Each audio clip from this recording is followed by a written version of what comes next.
Assalamualaikum warahmatullahi wabarakatuh. Saya Rizky Anissa, NPM 119413, kelas D4 TI 3A. Di sini saya akan mempresentasikan tugas sistem tersebar di chapter 3, yaitu tentang multiprocessing. Nah, di sini yang selanjutnya udah ada studi kasus sesuai proyek 3 yang saya kerjakan. Untuk yang pertama yaitu spawning process. Di mana spawning proses ini diimport dulu modul multiprocessing, kemudian diimport class process. Kemudian di sini kita buat function stock, kemudian di print tambah barang sesuai dengan parameter yang n.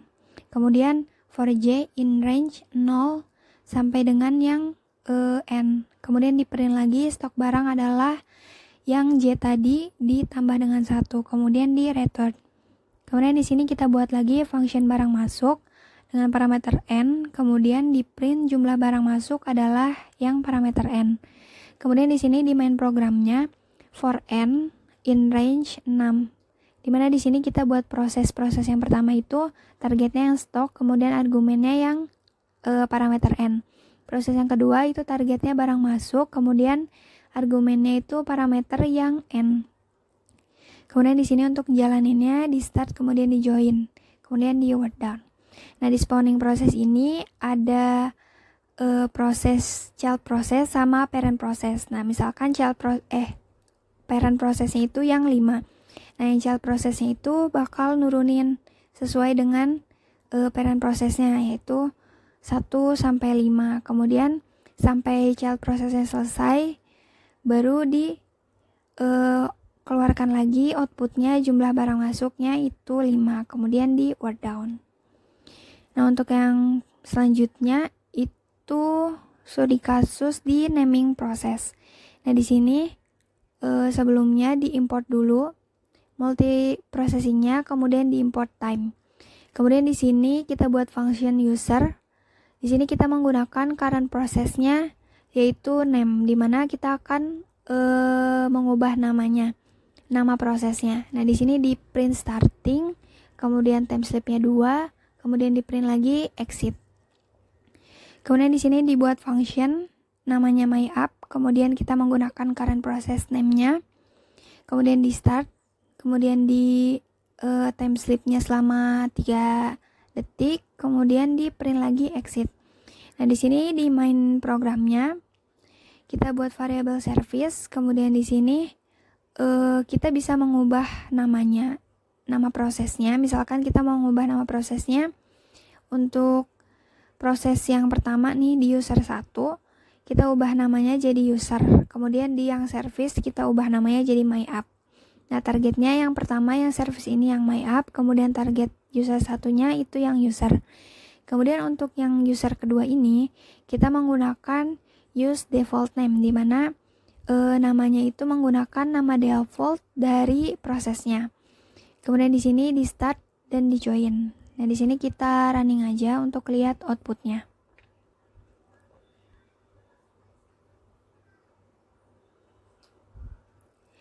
Nah, di sini udah muncul outputnya. Yang pertama itu user starting, kemudian exiting.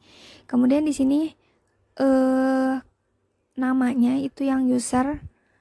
Nah, ini udah keganti. Nah, kalau misalkan yang proses 3 ini menggunakan nama yang default. Nah, kemudian selanjutnya di chapter 3 ada run background process. Nah, di sini di run background process ini kita bisa import dulu multiprocessingnya, kemudian import time. Kemudian di sini kita buat function namanya foo. Kemudian di sini kita menggunakan current process name, dimana nanti namanya itu menggunakan nama default. Di background process, nah background process ini biasanya proses-proses di belakang layar, dimana prosesnya itu nggak kelihatan. Nah, di sini ada background process di print respond data for client. Kemudian kita menggunakan default name. Kemudian di sini for i in range 0 sampai dengan 5. Kemudian di print lagi prosesnya menggunakan i. Kemudian timestamp-nya 1.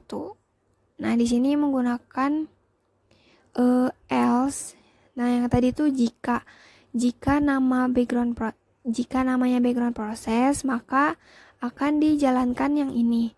Nah, kemudian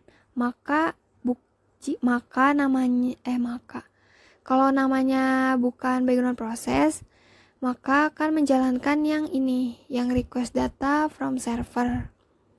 Kemudian di exit. Nah, di sini di main programnya itu background proses kita menggunakan namanya itu background proses, kemudian targetnya itu yang foo.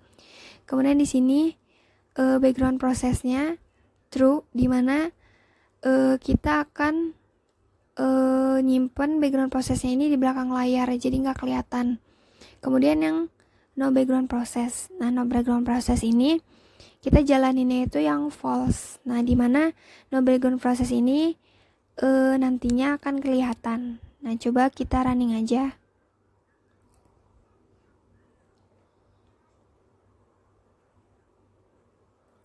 Nah, yang request data from server. Nah, di mana ini tuh ngejalanin yang else.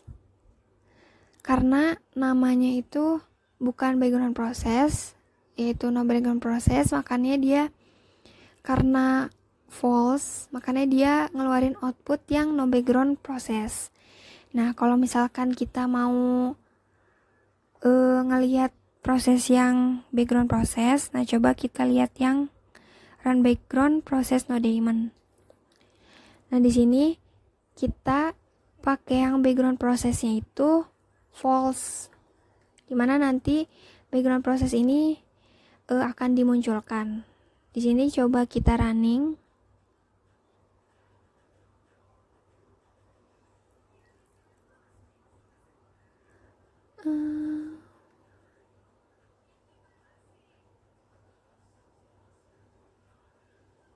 Coba kita running lagi.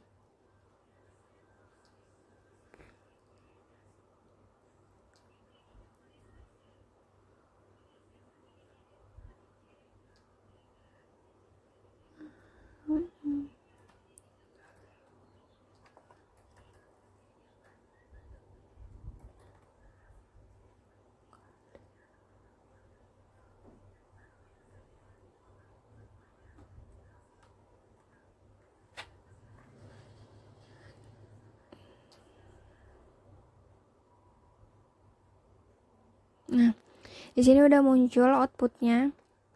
Nah, yang respon data for client ini itu yang bagian yang background process itu dimunculkan karena kita di sini menggunakan false. Jadi dia dimunculkan, nggak berjalan di latar belakang. Nah, kemudian yang di sini yang request data from servernya itu yang no background process. Jadi sama-sama kelihatan. Kemudian yang selanjutnya itu ada killing process, di mana di sini kita bisa mematikan sebuah proses. Jadi ketika sebuah proses itu berjalan, kemudian proses itu misalkan perlu dimatikan. Di sini kita import dulu multiprocessing, kemudian import yang time. Di sini kita buat function user, kemudian di print starting registration process. Kemudian di sini for i in range 0 sampai 10, kemudian di print i-nya, kemudian timeslip-nya itu 1, kemudian di print lagi setelah timeslip finish registration. Di main programnya dibuat variabel p multiprocessing, targetnya yang user tadi. Kemudian di sini yang pertama sebelum registration, proses before registration itu menggunakan is alive. Nah, kemudian di start ketika registration prosesnya dimulai, kemudian di terminate.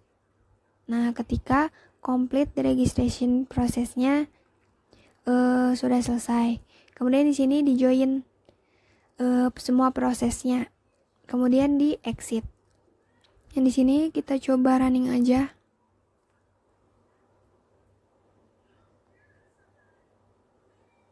Nah, di sini before registration dia nilainya itu false karena dia belum berjalan kan, belum starting registration prosesnya, belum mulai. Nah, kemudian saat registration proses dia nilainya itu true karena di sini udah di start, udah berjalan, kemudian dijalankan yang registration process, makanya dia nilainya true. Kemudian di sini complete registration process. Nah, di sini registration prosesnya itu di terminate. Kemudian lanjut ke menyelesaikan registrasi proses. Nah, di sini nilainya true karena si registration prosesnya baru selesai. Kemudian di sini yang proses join. Nah, proses join itu false, di mana dia memastikan bahwa apakah semua proses-proses ini udah selesai, maka dia akan mengeluarkan nilai false. Kemudian di exit code. Nah, untuk selanjutnya itu yang subclass. Nah, di subclass ini kita import dulu modul multiprocessing, terus import kelas prosesnya. Di sini kita membuat kelas menggunakan kelas supplier. Kemudian di sini turunan dari proses kelas proses. Kemudian di sini metodenya return name, kemudian di print barang masuk dari menggunakan self name, di mana self name ini menggunakan nama yang kelas yang ini sesuai dengan kelasnya. Kemudian di return, kemudian method run, kemudian di return name. Nah, di sini di main programnya itu for i in range-nya itu 5, kemudian kita jalanin yang metode yang kelas suppliernya yang ini, kemudian di start dan di join. Nah, di sini kita coba running aja.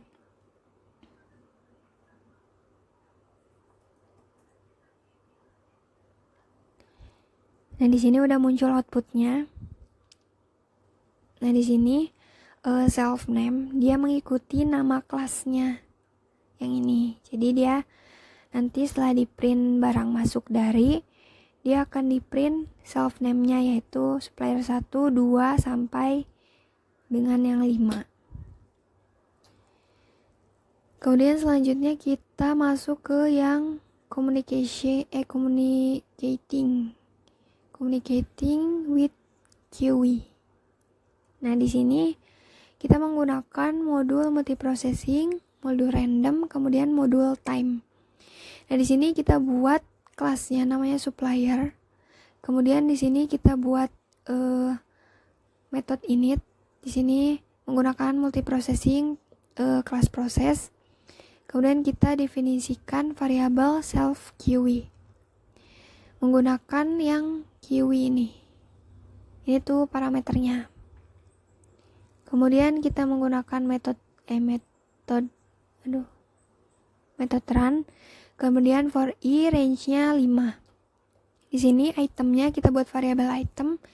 Itemnya itu di random menggunakan integer mulai dari 0 sampai 100. Kemudian di self QE put item. Nah, ngambil itemnya, kemudian di print proses supplier, stok barang ditambahkan. Nah, di sini nanti dimunculkan item self name-nya. Kemudian di sini time slip-nya 1, kemudian di print lagi sisa stok barangnya itu berapa. Nah, di sini ngambil yang self QE. Nah, size-nya tuh sisa stok barangnya itu berapa. Kemudian di sini kita membuat kelas lagi namanya user menggunakan metode init, multiprocessing, terus yang self QE ini. Kemudian di sini ada looping while true. Jika self QE-nya ini yang tadi stoknya itu kosong, maka dia akan mengeluarkan output stok barang kosong. Kemudian di break.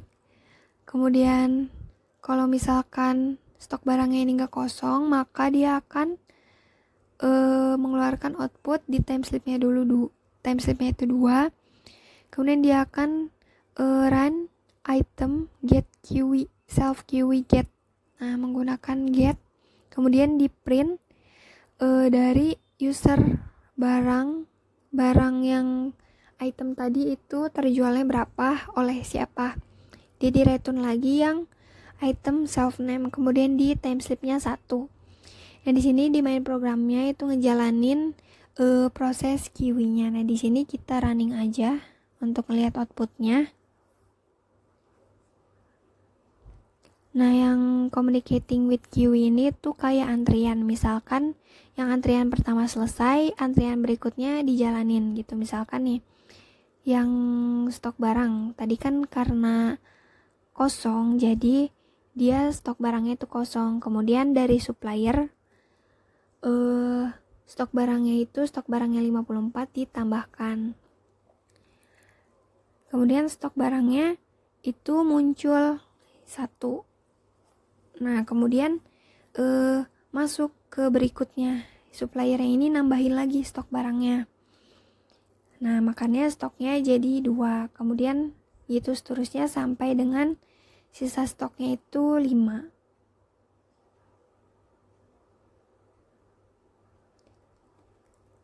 Nah, di sini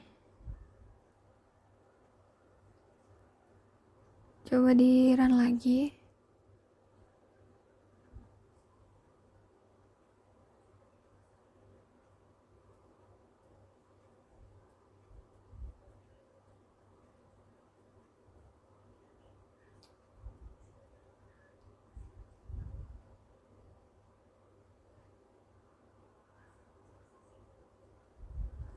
Nah, di sini ada proses usernya, di mana user ini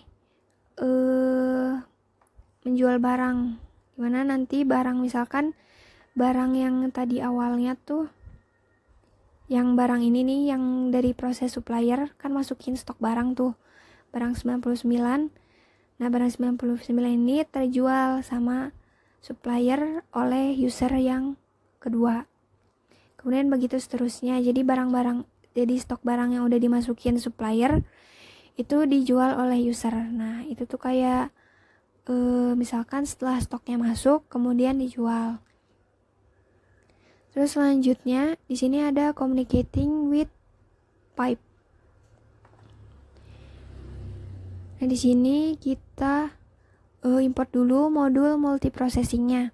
Kemudian di sini kita membuat function system. Kemudian di sini kita untuk for MSG message in messages. Di sini send, dimana nanti dia tuh akan, si sistem ini akan ngirim pesan. Setelah dikirim pesannya kemudian di close. Kemudian di sini kita buat function new user.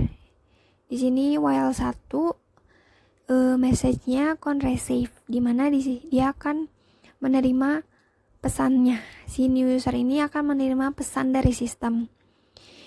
Dia akan menerima pesan print receive the message. Nah, di sini di main prosesnya, message-nya itu ada error, kemudian message yang harus dikirim ke new user-nya itu dari sistem ada error, kemudian dikirim lagi message username belum terdaftar, kemudian di end.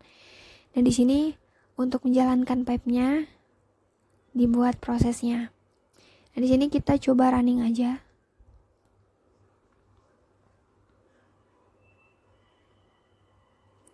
Nah, di sini dari yang sistem ini ngirim message kalau misalkan error, terus dikirim lagi username itu belum terdaftar. Nah, di sini send message-nya itu dari si sistem itu udah selesai kan. Kemudian si pesannya itu diterima sama new user. Nah, pesannya itu sama, yang dikirim error, kemudian username belum terdaftar. Jadi sistem ngasih tahu ke user baru kalau username itu saat login belum terdaftar. Kemudian di sini kita lanjut ke yang barrier. Nah, di barrier ini kita synchronization with barrier, dimana dia bisa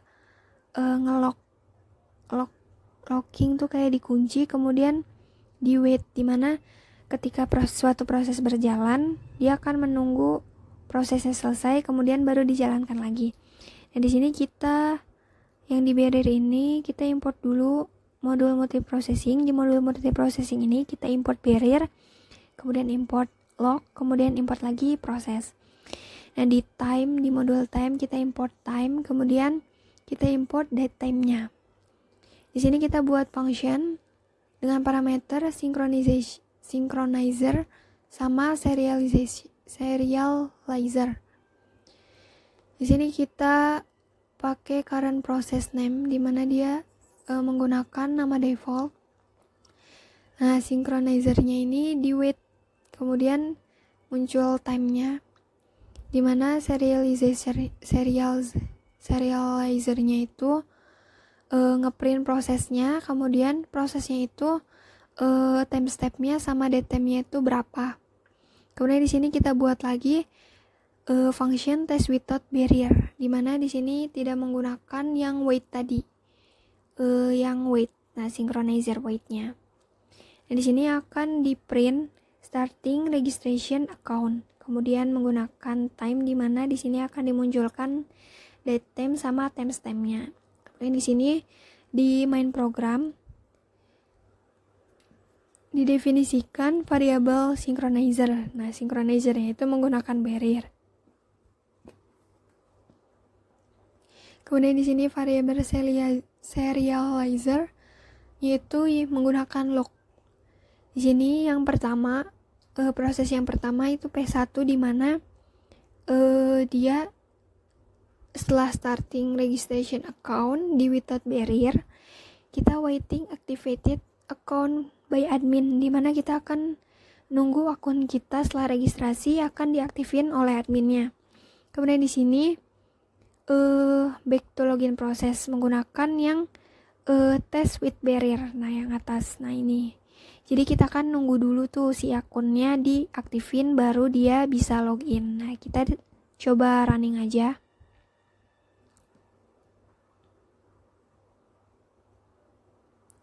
Nah, di sini starting registration account. Nah, kita nge-start tuh akunnya, registrasinya. Kemudian kita nunggu proses aktivasi akun sama adminnya.